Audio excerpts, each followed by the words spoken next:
The one thing that's different about DMs is that, and actually the numbers prove it, is that when somebody sends you a DM, if it's good messaging, you don't discard it. What do? You click on that person's profile and you creep on them a little bit on social to make sure that they're real. And then if they're real and you like their stuff, then you come back and you respond.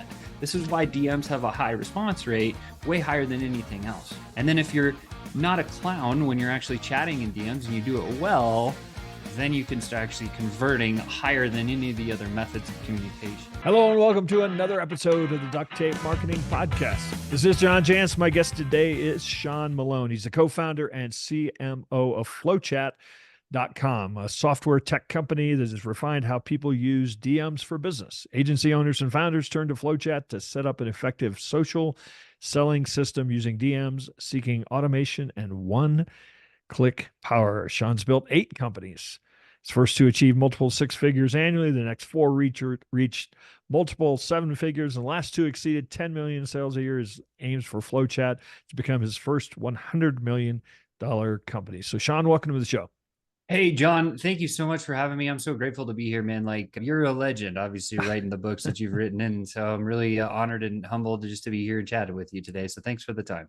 Well, I appreciate those kind words. So I kept when I was reading your bio, I built 8 companies. I kept wanting to hear about like the total bomb. Was there not a total bomb in there? There's plenty of bombs in there, I think. Yeah, for sure. My where do we start? Like, holy cow, this takes me back into like when I was like 15. I was like pushing the shop broom for my dad, and I was watching him learn. He had immigrated from South Africa to America when I was a young kid, and he just had this work ethic that I still haven't seen rivaled today. He was working like 120 plus hours a week, I guess maybe because he had to, because we moved here with like little to nothing. And right. And so he just started just building stuff on his own. He's a metallurgist by trade. He was selling metal as a kind of like a day job. And then he started a small business on the end, which was a import export cookware business. And so that's where I really kind of started to learn entrepreneurship. And I just kind of saw like what it took to actually do it. And so then I went off into college and I started my own little auto detailing company. I would say that one kind of bombed. I got it to the point where I was doing work for the city and I was cleaning cop cars and some of those types of vehicles. And then my college career kind of came to an end and I didn't know what to do. And so I just kind of gave the business away, even though it was making some pretty healthy money. It was, I don't know, I'd say it's probably making about 15,000 a month. But when you're a college kid, that's a lot of cash, right? So after that, I started selling as a manufacturer's rep. I did pretty good, made a bunch of commission, ended up buying my first electronics manufacturing company. And that one I think I negated a lot of failure in the early part of it because I always had somebody that was kind of in the game that knew how not to fail. And so I think it goes a long way to talk about mentorship. But that business, I grew that one from like about 250,000 a month in revenue to, well, we were doing about 8 million a year. So that was it's probably like 650 to, so I like basically tripled that business in about a couple of years. And that one got sold out from underneath me without me knowing. I was actually on a sales trip in California and my business partner called me back. He's like, emergency. And I come back and there was no emergency. He just ended up selling a company without telling me in 2 weeks, which kind of hurt. So, well, I was halfway kidding, but I mean, obviously you learned a lot from every one of those experiences. One of the things that seems to me that was a through line through all of your experience, your journey, including to where you are today, is kind of mastering sales. Would you say there's an element of that in that? So in fact, I think I saw another interview where you talked about being kind of a, sales training junkie, along the way. So I talked about Flowchat, being a software tech company, but would you say that, at its heart, it's really a selling enablement tool? Yeah, definitely sales tech, sales enablement tech. I call us a communications organization. I'd say that's probably better fit genre than anything else that we want. And like you said, yes. So I learned a tremendous amount throughout my journey was all sales related stuff, right? So I came out of college and I said, hey, Dad, how do I make a boatload of cash? And he said, there's 3 options. First option, are you a CEO? No, I'm 21. I don't know what those letters mean. Can you say, he's like, are you an entertainer? no, I can't sing or dance. He's like, well, you better go and learn sales. And Oh, so you forgot another one. Can you throw a 100-mile-an-hour change up with your left hand? That would have been another good one. that would have been another great question. And the answer to that is also no. But yeah. And so then he said, you better go learn sales. So I was like, okay, great. So I took a job sales so I could learn sales. And I was terrible. I think that was probably my biggest bomb. Hmm. I made 2,400 cold calls and I never booked a single appointment. That's really bad. That's like 80 calls a day for 6 weeks Yeah. straight. Yeah. And so, and I was about done with it. I was like, this sales thing is stupid. I'm done. And I told my dad, and my dad's like, don't quit, because I was going to quit. And he's like, go to the library and read a book. Okay, cool. Well, I went to the library. I picked up a Tom Hopkins How to Master the Art of Selling Stuff book. And I was like, oh, there's a theory. Like I can get really good at this. I was good at theories in school. I can definitely do that here again. And so that's really where I started my junkie, I guess, down the path. And 500K later, in my own investments of learning every selling system you could think of, I really distilled it down to like, there's like 5 to 7 things you have to do in every sales situation. And if you do those things consistently, you'll always win. Like that's kind of the idea. So you and your partner, Chris, developed a prospecting system that you use today and have really built into this software. Can you give us like the high level? You kind of mentioned 5 things. I suspect that the 5 things are in it. So the lost art of prospecting is one side, and then Yeah. high ticket sales is on the other side, right? Or sales, I guess I should Yeah. say. And so like, here's how it came to be. So we had our software company that completely burned me out, the first one. And I almost took my own life because I was in a very dark place. And we could go really deep on that story Yeah. anytime you want, but I'll skip over that for the highlight of where we at. So at that time, my coach, Russell Brunson, says, because we're like, what do? We just sold this software company that was doing lots and lots. So we were doing 10 million plus a year. We ended up selling it. And we were like, what do we do now? Because we didn't even know. And he said, well, what are you good at? And we said sales. And he said, all these online entrepreneurs, all these agency owners, these SaaS founders, they don't like to do sales. Like, oh, cool. So we called him up. Hey, do you not like to do sales? Yeah, every one of them. Like, yeah, we don't want to do sales anymore, Sean. Like, fix it. And we're like, well, we know how to hire on board and train sales teams. You want us to do that for you? And boom, our agency was born, right? So we found 5 clients, showed them how to hire on board and train sales teams. And then we showed them how to close deals in their warm market because we were doing sales training. And then about 5 months in, they had like big gains in those first couple of months because we were actually closing deals with them. And then 5 months in, they come back and they're like, Sean and Chris, like, thank you for the sales team. But now I can't sleep at night because I don't know how to put more leads in front of the salespeople that you just built for me. And we're like, oh, well, we have a system for that we're using even before the internet existed. Like, just put this in your business. It's direct conversation, one-to-one at scale. Like, here's the system, how it works. Every one of them hit a home run. After about 6 months of that, Chris and I looked at each other like, that is more important than all the other stuff that we were doing in the first place. Yeah. And so how do we do that at scale? And then one of our friends was like, you should do a mastermind. And so then we launched a mastermind and we did a $25,000, 3 months of put this in your business, 9 months of advanced sales coaching to close the deals that the system created. Had 83% success rate of the dozens of businesses going through the system. And about 2 years and 18 months into that, one of our clients is like, you guys need a software. And so it was like, okay, we ended up our messaging ran into our CTO's messaging. And what do you do? I have a software, but I have no clients. What do you guys do? We have hundreds of clients, but we have no software. What if we just did that? And so that was what happened in 2020. We kind of merged, acquired, did the whole thing, redressed the whole thing. And then we brought 100 clients into this thing and saw how it worked. And everything broke, whatever. It was great. And then we put another 100 clients in, more stuff broke. And eventually we got the machine just ripping. And so now we've been into it 4 years. And really what it does at a high level is it allows anybody at any time to go anywhere and find, connect, nurture, and close deals through DMs, personal messenger DMs on and it does it just more than 1 or 2 platforms. We actually work on 14 of them.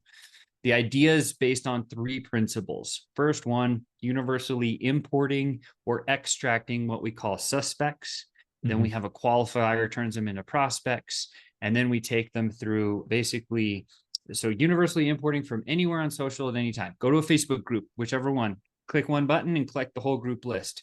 Go to your post that has thousands of comments, reactions, and engagements. Click one button, get them all, right? That was the idea. Second one was pipeline view, or Kanban, Trello style board, Yeah. but we built it for personal DMs.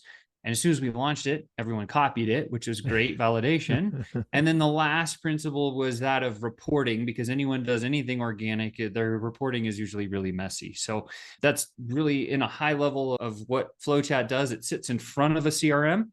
It allows you to filter out all the bad and only put the really good into a system like a HubSpot or Salesforce or a Pipedrive or a Go High Level or anything like that. Do you find that, I mean, you've really built, obviously, you're using technology to do some things that used to take hours to do, right? And do you find, though, that DM conversations in particular are more effective, different, say than, because, there's tons of people doing cold outreach, Mhm. similar sort of, approach. So Mhm. what have you found has been really the driver of, or why you've really leaned into DMs? So great question. And it kind of goes along the case of your book. You find your ICP and you speak with them in the right way, you're going to have the right thing. So we just made it so that you can do that at scale. And I think like if you look at the methods of communication, there's five, but I'll say the main four are phone calls, right? So Yeah. if you have phone Right. calls, you get spam risk, you don't even answer. You get a text message, you still don't know who it is from. Unless the words are dead on perfect, you're probably not going to respond to the text, even though text has highest open rates, has a very low response rate because of that reason. Then you've Yeah. got email marketing, which is, you got canned spam and GDPR and like A2P and all this other stuff that's happening now. Deliverability is down. You've got MPP from Apple. There's like all this stuff that's happening there. So email is a source, right? So you got phone, text, email, but then you have DMs. And the one thing that's different about DMs is that it's better than I think all of them. And actually the numbers prove it, is that when somebody sends you a DM, if it's good messaging, you don't discard it. What do? You click on that person's profile and you creep on them a little bit on social to make sure that they're real. And then if they're Yeah. real and you like their stuff, then you come back and you respond. This is why DMs have a high response rate, way higher than anything else. Open rates, similar to text, but response rates for DMs are the highest. And then if you're not a clown when you're actually chatting in DMs and you do it well, then you can start actually converting higher than any of the other methods of communication. And so I've just seen this over the course of almost 30 years in the sales games, like one-to-one communication, if you can do it at scale, is pound for pound the best.